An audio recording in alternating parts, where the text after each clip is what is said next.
Blade Runner 2049, distributed in North America by Warner Bros./Time Warner Incorporated and overseas by Sony, arrives in theaters worldwide on the week of October 6, 2017.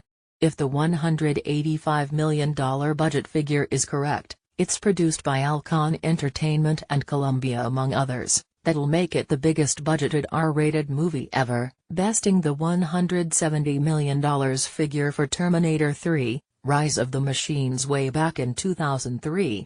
So, yeah, this one is going to need more than nostalgia in its corner.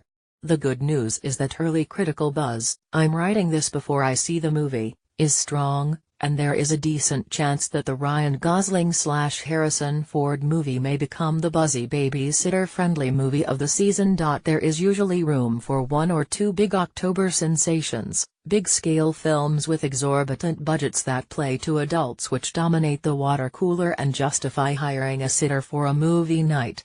In 2013, it was Gravity. In 2014, it was Gone Girl.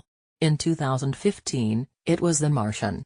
The good news is that two of those films earned well over $600 million worldwide. The bad news is that the R-rated one earned just $166 million domestic and $369 million worldwide.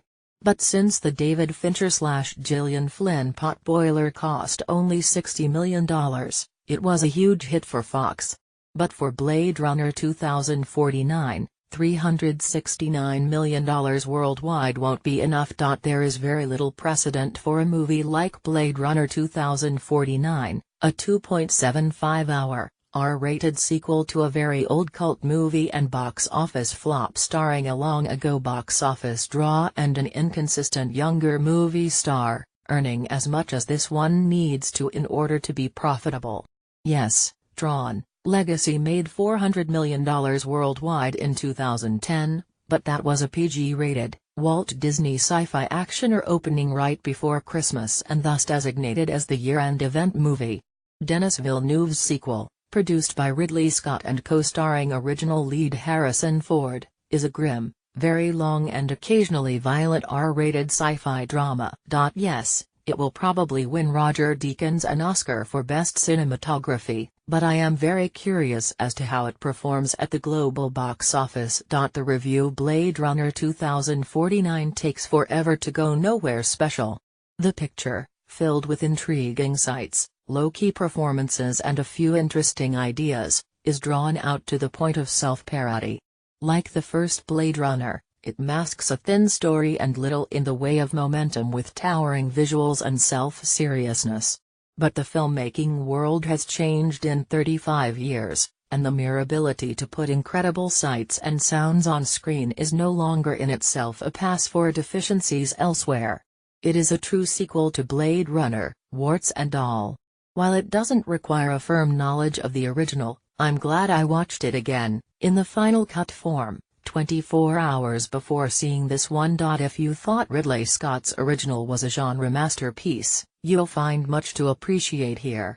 But if you're like me, and Roger Ebert, for what it's worth, and think the first film offers a bare-bones story and paper-thin characters, you'll be disappointed that the extra money and extra running time merely means a more drawn-out mystery with little urgency or momentum. The picture, produced by Ridley Scott and directed by Denis Villeneuve, doesn't so much expand the world as merely tell a story that happens to take place 30 years later. The screenplay, courtesy of Hampton Fancher and Michael Green, sets up some intriguing ideas about memory that get overpowered by some admittedly jaw-dropping production design and cinematography. Things get off to a promising start, with Ryan Gosling's Blade Runner discovering a dark secret that could theoretically start a war. As his boss, Robin Wright, correctly notes, such a reveal would change the very nature of how the artificial life forms, replicants, are perceived at large, so Gosling's K is tasked with finding and eliminating all traces of said secret. And, that's it. There are a few minor plot turns and the path does eventually lead to Rick Deckard, Harrison Ford, while offering some unneeded answers to what transpired between the two installments. But the investigation moves at a snail's pace, and quite frankly almost all the interesting reveals are dispersed in the first 80 minutes of the picture. While Blade Runner 2049 is technically a hard-boiled detective picture, there are few interesting characters to be met and interrogated along the way, and too many scenes of our hero silently taking in his surroundings. One thing that made the first Blade Runner stand out was that, like Star Wars, the film didn't obsess on its art direction and neither did its lived-in cast. For Deckard and Rachel, it was Tuesday. There is far more visual emphasis on the visuals this time out until we realize that this is a 90-minute detective story stretched out to 155 minutes, plus credits.